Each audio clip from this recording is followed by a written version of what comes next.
Hello guys, welcome to Pakistani real action. तो कैसे हैं आप सब? उम्मीद है आप सब बढ़िया होंगे और मजे में होंगे। मेरा नाम है मुदस्सिर। मैं मुबशर। सो गाइस, भारत ने एक वॉरशिप बनाई है, कल ही उसका लॉन्च किया है, एक उद्घाटन हुआ है, जो कि न्यूक्लियर वॉर मतलब न्यूक्लियर जो वॉर्स होते हैं उनको भी मतलब ये वॉरहेड। हैंडल कर लेती है। न्यूक्लियर वॉर हेड तक को मतलब न्यूक्लियर वॉर जब लग जाए उसको भी हैंडल करेगी, उसको कुछ फर्क नहीं पड़ेगा। इतनी कमाल किस्म की भारत ने ये बनाई है।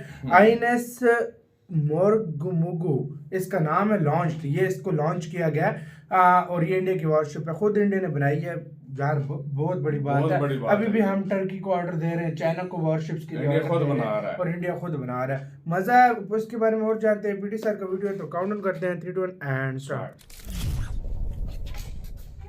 Hello and I welcome you all to world affairs. मैं हूं प्रशांत धवन। एक ऐसी वॉरशिप, एक ऐसी डिस्ट्रॉयर वॉरशिप जो न्यूक्लियर, केमिकल, बायोलॉजिकल अटैक से भी बिल्कुल सेफ हो। ऑफ कोर्स ऐसा ये नहीं है कि सीधा इस पर अगर मान लो कोई न्यूक्लियर वेपन हिट होता है तो ये बच जाएगी, मगर एक न्यूक्लियर वॉर के एनवायरनमेंट में, रेडिएशन में भी ये वॉरशिप लड़ सकती है। यहाँ पर आप देख पाओगे हम बात कर रहे हैं आईएनएस मुर्मुगांव के बारे में। ये इंडियन नेवी की latest guided missile destroyer ship है। इसको कमीशन कर दिया जा चुका है। यहाँ पे आप देख पाओगे ये फोटो है इस शिप की, और इस पर बहुत से आर्टिकल्स पब्लिश हुए हैं जहां पर स्पेसिफिकली मेंशन किया गया है कि the ship can fight in nuclear, biological and chemical warfare scenarios. दुनिया में बहुत कम डिस्ट्रॉयर शिप्स होती हैं जो ऐसे सिनेरियो में भी लगातार लड़ पाए। अब यहाँ पर आप एक क्वेश्चन पूछ सकते हो, अच्छा ये एक डिस्ट्रॉयर शिप है, नाम काफी हद तक इसका डराने वाला है, डिस्ट्रॉयर शिप। तो एक डिस्ट्रॉयर शिप और एक फ्रिगेट में अंतर क्या होता है? क्योंकि कुछ महीने पहले आपको याद होगा लगातार न्यूज आई थी कि इंडिया ने फ्रिगेट लॉन्च कर दी, एक और फ्रिगेट लॉन्च कर दी। एक फ्रिगेट तो हमने लॉन्च करी थी रशिया में। तो डिस्ट्रॉयर और फ्रिगेट में अंतर क्या है समझाता हूं आपको। पहले ये जान लो कि आईएनएस मुर्मुगांव इसको कमीशन किया गया है मुंबई में। इसको बनाया गया है मैसगांव डॉक लिमिटेड में। ये आपसे एग्जाम में पूछ सकते हैं, इसको याद रखिएगा। अब बात करते हैं एक फ्रिगेट और एक डिस्ट्रॉयर के मेन डिफरेंस के बारे में। सबसे पहला डिफरेंस तो ये है साइज का। एक डिस्ट्रॉयर शिप साइज में बहुत बड़ी होती है कंपेयर टू फ्रिगेट। अगर मान लो कि एक एवरेज फ्रिगेट का डिस्प्लेसमेंट वेट होता है 3000 से लेकर 4000 टन, तो आप अगर एक डिस्ट्रॉयर शिप को देखोगे तो इसका डिस्प्लेसमेंट वेट 7000 से लेकर 8000 टन तक पहुंच सकता है। कुछ केसेस में कई देश है, फॉर एग्जांपल चाइना है, चाइना के कई डिस्ट्रॉयर आपको मिलेंगे 11000 से लेकर 12000 टन डिस्प्लेसमेंट वेट के। और अब आप समझ सकते हैं कि एक शिप जो साइज में बड़ी है, जिसका डिस्प्लेसमेंट वेट ज्यादा है, तो उसको छोटी शिप से बहुत बड़ा एडवांटेज ये मिलता है कि ये शिप कैरी कर सकती है ज्यादा मिसाइल। और इसलिए डिस्ट्रॉयर में आपको ब्रह्मोस के बहुत सारे मिसाइल मिलेंगे, ब्रह्मोस के नेवी वेरिएंट के मिसाइल। उसके अलावा यहाँ पर एक बेहतर रेडार भी आप कर सकते हो प्लेस, क्योंकि जितना बड़ा आपका रेडार होगा, जितना एडवांस रेडार होगा, उतना प्रॉपरली आप अपने दुश्मन को कर पाओगे डिटेक्ट। और साथ ही साथ जो आपको स्पेस मिलता है ना, वहां पे आप स्टेल्थ फीचर भी कर सकते हो। मतलब कि आपकी वॉरशिप दुश्मन के रेडार या फिर सुनार पर बहुत मुश्किल से आएगी। और फ्रिगेट को यूजुअली हम इस्तेमाल करते हैं छोटे ऑपरेशंस के लिए, मगर मान लीजिए कल को आपको एक कोस्टल सिटी को बॉम्ब करना है, एक शहर है बिल्कुल समुद्र के किनारे पर, उसकी बॉम्बिंग करनी है, तो वहां पे आपकी नंबर 1 चॉइस होगी एक डिस्ट्रॉयर वॉरशिप। और एक इंटरेस्टिंग बात मैं आपको ये बता रहा हूं कि USA, United states of America की जो नौसेना है, वहां पे आपको कोई फ्रिगेट नहीं मिलेगी। वो लोग रखते हैं एक एयरक्राफ्ट कैरियर, एक डिस्ट्रॉयर। और इंडिया के केस में मैं आपको बताऊं तो सबसे ज्यादा हमारे पास है आज के समय फ्रिगेट। 13 है हमारे पास फ्रिगेट और 11 हैं हमारे पास डिस्ट्रॉयर शिप्स। क्योंकि देखिए इंडिया और चाइना के पास डिफेंस का बजट अभी इतना है नहीं कि दोनों देश 10-10, 11-11 एयरक्राफ्ट कैरियर रखे, तो इसलिए इंडिया चाइना डिस्ट्रॉयर और फ्रिगेट्स ऐड करते हैं अपनी नेवी में। और वैसे अगर हम बात करें डिस्ट्रॉयर्स की, तो डिस्ट्रॉयर्स की हमारे पास 4 टाइप की श्रेणी है। हर डिस्ट्रॉयर अलग टाइप का है। फॉर एग्जांपल हमारे पास राजपूत क्लास का डिस्ट्रॉयर है, ये बहुत टाइम पहले का है, यूएसएसआर के जमाने का। इसका डिस्प्लेसमेंट वेट भी बहुत कम है, 5000 टन से भी कम का आपको मिलेगा इसका डिस्प्लेसमेंट वेट। इसमें कोई स्टेल्थ फीचर नहीं है, मतलब कि रेडार में ये शिप आपको आराम से मिल जाएगी। फिर है हमारे पास डेली क्लास, ये भी गाइडेड मिसाइल डिस्ट्रॉयर है, मगर इसका डिस्प्लेसमेंट वेट आप देखोगे तो 6000 टन के आसपास आपको मिलेगा और कोई स्टेल्थ फीचर यहाँ पे आपको नहीं मिलेगा, रेडार में पकड़ी जाएगी। फिर हमारे पास 2 रीसेंट क्लास है, एक तो कोलकाता क्लास, एक विशाखापट्टनम क्लास। ये दोनों जो श्रेणी है डिस्ट्रॉयर शिप्स की, इन दोनों में आपको मिलेगा stealth feature, guided missile destroyer मतलब शिप्स है रडार में नहीं ये, और आएगी? दोनों का डिस्प्लेसमेंट वेट आप लिखोगे तो 7400 टन आपको मिलेगा, जो काफी हद तक रिस्पेक्टेबल है। बहुत दुनिया powerful है में ये, यूजुअली जो भी बनती है डिस्ट्रॉयर शिप, इतना डिस्प्लेसमेंट वेट उसका होता ही है। तो अभी के लिए देखिए, भारत का एक प्रोजेक्ट चल रहा है जिसमें हम लोग बनाएंगे विशाखापट्टनम क्लास डिस्ट्रॉयर्स। टोटल हम लोग बनाने वाले हैं ऐसी 4 वॉरशिप्स।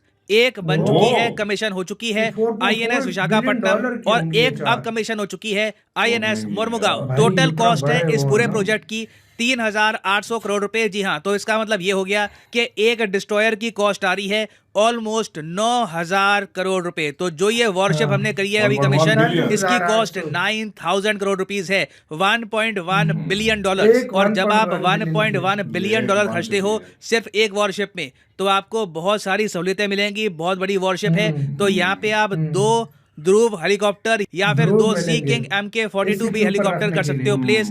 इससे हाँ। सबमरीन हंटिंग में भी आपको हेल्प मिलेगी। उसके अलावा इस ओह। डिस्ट्रॉयर शिप की रक्षा के लिए हम यहाँ पर 32 बराक 8 मिसाइल भी करते हैं डिप्लॉय। ओह। याद रखिएगा, बराक 8 मिसाइल हाँ, अटैक करने बराक। के लिए नहीं है, ये एक डिफेंसिव मिसाइल है। और डिफेंस है। अटैक करने की वैसे अगर हम बात करें Sophisticated तो 16 ब्रह्मोस आपको मिलेंगे anti-ship यहाँ पर missile। BrahMos anti ship missile. उसके 16 अलावा वेरियस और मिसाइल्स यहाँ पे और हैं, लैंड बॉम्बिंग के लिए, किसी सिटी को बॉम्ब करना है उसके लिए, और कल को मान लीजिए आपको Torpedoes यहाँ हैं। पर कोई स्पेसिफिक हाँ। और मिसाइल डालना है नहीं, वो तो वो भी आप सबमरीन कर में सकते होते हैं, हैं। क्योंकि स्पेस बहुत ज़रा यहाँ पे इसमें आपको भी मिलता होते है। हैं, मगर चाइना इनके से हम मार कंपेयर के। करें अपनी वॉरशिप्स को तो हम लोग बहुत बहुत ज़्यादा पीछे हैं। चाइना के पास टोटल डिस्ट्रॉयर कितने हैं? 50। फ्रिगेट्स हैं इनके पास वाओ। 43। हम लोग चाइनीज नेवी से आज के समय बहुत ही ज्यादा पीछे हैं। कल को अगर 50 है भारत उनके और चीन में पास जंग में। होती है, चाइनीज नेवी बड़े आराम से इंडियन नेवी से निपट सकती है। ऑफ कोर्स हमको अगर हेल्प मिलती है किसी और कंट्री की तो हम कहीं से Indian fight put up red कर सकते आर्मी हैं, में नहीं तो बहुत आगे है, ओवरऑल लेकिन नंबर्स के वो मामले में नेवी आप बहुत अगर तेज देखो है, और तो क्या। चाइना बहुत आगे निकल चुका है। उसके अलावा जो इनकी डिस्ट्रॉयर शिप्स है उनका डिस्प्लेसमेंट वेट भी 11000 टन के आसपास आपको मिलेगा। तो मतलब कि चाइना की वॉरशिप्स में ये लोग ज्यादा weapons मिसाइल होंगे। भी कर सकते हैं डिप्लॉय। मगर दूसरी तरफ अगर हम कंपेयर करें अपनी डिस्ट्रॉयर शिप को पाकिस्तान के साथ, तो पाकिस्तान के पास आज के हमारे समय पास गिनती की 2 नहीं, डिस्ट्रॉयर नहीं। शिप बची हैं, वो भी हाँ, बहुत ज्यादा 2। पुरानी है, 1970s के टाइम की है। और इनका जो डिस्प्लेसमेंट वेट है ये भी 3000 टन के आसपास है। तो जो बहुत कम है। 1971 में हुआ था, डिस्ट्रॉयर जैसे हमने होने के पाकिस्तान बराबर की है हमारे डिस्ट्रॉयर पास, शिप हाँ। कर दी थी डिस्ट्रॉय, वो हम आराम से रिपीट कर सकते हैं। पाकिस्तान के पास कोई अभी प्रॉपर कंपटीशन पाकिस्तान है के पास नहीं तो नेवी इंडिया है की ही नहीं नेवी का। यार। मगर ऑब्वियसली हम लोग पाकिस्तान की तरफ नहीं देख रहे, हम मान के चल रहे हैं कि चाइना। हमारी डिस्ट्रॉयर शिप में ये कैपेसिटी होनी चाहिए कि अगर मान लो न्यूक्लियर वॉर हो गई, हर जगह रेडिएशन बड़ा फैल गया, 13 उस समय भी फ्रिगेट्स है बस, जो हाँ। हमारी नेवी के पर्सनल होंगे इस वॉरशिप पे, उनके पास ये सुविधा होगी कि न्यूक्लियर रेडिएशन एनवायरनमेंट में भी ये लगातार लड़ते रहें, इनकी वॉर नहीं रुकेगी। और सेम केस होगा बायोलॉजिकल और केमिकल वॉरफेयर में, इसको कहते हैं एनबीसी हाँ, प्रिपेयर्ड chemical। वॉरशिप। दुनिया में एक अब नया आप कह लीजिए मॉडर्न ट्रेंड चल रहा है कि जो भी अब नई नेवी की शिप बन रही है उसको कोशिश किया जा रहा है कि एनबीसी प्रिपेयर्ड रखा जाए। Chemical, हाँ। अब यहाँ पर मुझको ऐड करना पड़ेगा कि ये वीडियो देखकर जो भी मैंने आपको अभी डिटेल्स बताए हैं, ये मत अज्यूम कर लेना कि हमारी नेवी की जो प्रोग्रेस है, जो हमारी नेवी में अभी एडिशन होना है शिप्स का, ये तेजी से आगे बढ़ रहा है। कुछ प्रॉब्लम्स हैं। सबसे बड़ी प्रॉब्लम मुझको दिख रही है प्रोजेक्ट 75I, प्रोजेक्ट 75 इंडिया, जिसके अंडर हमको 6 डीजल इलेक्ट्रिक सबमरीन्स बिल्ड करनी है। अभी तक इस पर कुछ डिसीजन हुआ नहीं है कि ये सबमरीन हम किसके साथ बनाएंगे, फ्रांस के साथ या फिर साउथ कोरिया के साथ। बहुत हाँ, ज़्यादा क्लैरिटी सबमरीन है का नहीं इसको problem हो लेकर, रहा है और लग रहा है भारत कि के इसकी लिए, जो हाँ, बिड्स बहुत हैं है। ये अगस्त 2023 तक आएंगी। तो इंडिया के लिए देखिए बहुत ही ज़्यादा इंपॉर्टेंट है कि हम एक्सप्रेस स्पीड के साथ लगातार सबमरीन, डिस्ट्रॉयर, फ्रिगेट्स ये बिल्ड करते रहें, क्योंकि अभी के लिए चाइनीज नेवी के सामने हम बिल्कुल बुरी तरीके से आउटनंबर्ड हैं। और फाइनली यहाँ पे मैं आपसे क्वेश्चन पूछूंगा कि हाल ही में वो कौन सा देश है जिसने ब्लाइंड क्रिकेट वर्ल्ड कप 2022 जीता है? ये है यहाँ पे यार, आपकी इसका ऑप्शन, नहीं है बांग्लादेश, ये। इंडिया। इसी याद हुई वीडियो में आप इसका आंसर कर देना। यार, भारत ने बना लिया न्यूक्लियर वॉर को हैंडल करने वाली डिस्ट्रॉयर। बिल्कुल। हमारे पास टोटल 13 मेरे ख्याल में 11-12 डिस्ट्रॉयर्स हो गए और बिल्कुल 13 इंडिया के फ्रिगेट्स हो पास, गए। हाँ। हमारे पास 11-12 फ्रिगेट्स नहीं है और डिस्ट्रॉयर ना होने के बराबर यार है। हमारा तो मुकाबला है ही नहीं ना। मैं हमारा तो सच भारत में के साथ बताऊं, मुकाबला नहीं है। हमारी नेवी मैं हाँ। कहता हूँ शायद बड़े बड़े इंडिया पाकिस्तान से छोटे देश होंगे जिनके पास अच्छी नेवी हाँ होगी। हाँ सही मैं बात है, अगर हमारी सच में नेवी बताऊं बहुत तो खराब नेवी है। हमारे पास तो वो नेवी है ही हमारी नहीं। बहुत और ही हमारा ज्यादा एरिया भी पीछे इस है। लिहाज से इतना हाँ। नहीं है जितना इंडिया का है हाँ इस जितना मामले में देखा समंदर जाए। है तो वो हाँ। उस लिहाज से उतना ही हैंडल उसमें कर पा लेकिन रहे मैं हैं। एक बात हाँ। बताऊं, देखो इंडिया हर मामले में स्ट्रांग है, हर हाँ। चीज में स्ट्रांग है, लेकिन नेवी के मामले में चाइना से बहुत पीछे है, क्योंकि असल हाँ। मुकाबला इंडिया का चाइना से है। चाइना से चाइना बिल्कुल। के मामले के साथ अगर बात की जाए ना तो उस मामले में बहुत पीछे है। चाइना का और भाई बजट भी देखो तो $250 बिलियन है और भारत का $70 बिलियन है, तो यार यहाँ पर भी फर्क नजर देखो आता मैं है एक भाई। छोटी सी चीज बताता हाँ। हूँ, जब तक ये दोनों कंट्रीज है ना, हाँ। इनके बीच ये नोक झोंक लगी है हाँ, ना, हाँ। तुम देख लेना हर साल इंडिया का ये डिफेंस ज्यादा बजट बढ़ता जाएगा। हाँ, डिफेंस उसकी बजट main बढ़ता वजह यह है जाएगा कि इंडिया, और इंडिया के वेपन्स भी ज्यादा होते जाएंगे हर हाँ साल। ये चीज है, क्योंकि इंडिया को अगर पाकिस्तान की साइड से है तो चाइना की साइड से भी बहुत ज्यादा है। और चाइना तुम्हें पता उसका वो नेवी में बहुत ज्यादा आगे वो निकल घुसपैठ चुका भी है, करता रहता वो है, करता लेकिन रहता है अब सब भारत कुछ। सीधा हाँ उसको जवाब तो देता है अब हर चीज इसका का। मतलब यह है कि ये जिस तरह के अभी डिस्ट्रॉयर हाँ। बनाया ये बहुत कमाल और लेवल आप का लोगों को बनाया, यार अलग बहुत बहुत लेवल का। मुबारक हो इस चीज बिल्कुल। का, आपकी मतलब एक और कमाल का डिस्ट्रॉयर आपकी सेना में आ गया है। बिल्कुल। आपका क्या कहना है गाइस, अपनी राय कमेंट सेक्शन में दें। इधर वीडियो खत्म करते हैं, अपना बहुत सारे ख्याल रखना, तो है।